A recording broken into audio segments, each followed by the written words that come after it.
мудрост, Господом да го изслушаме, Светото Евангелие.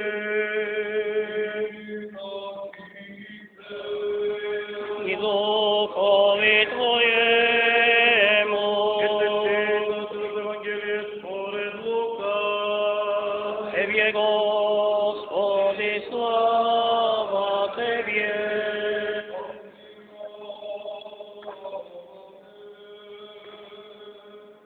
Она време, кога воскресна Исус от мъртвите, застана след своите ученици им рече: мир вам! А тие се сбуни и така преплашени помислили как е даду. Но он им рече, що се плашите, и зашто такви мисли бегуват от сърцата ваше. Видете ги ръцете мои, нозете мои, аз съм истиот. Допрете се до мене и гледайте. Защо духът има тело и костки, а како што гледате јас имам.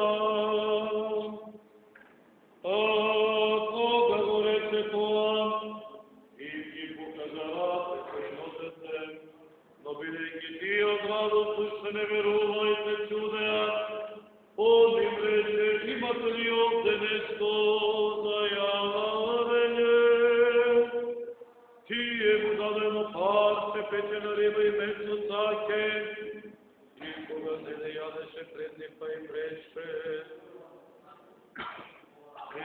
кое за кое ви зборував, уште додека без вас оде треба да се исполни се што е написано за мене во законот Мојсев и кај пророците и во псалмите.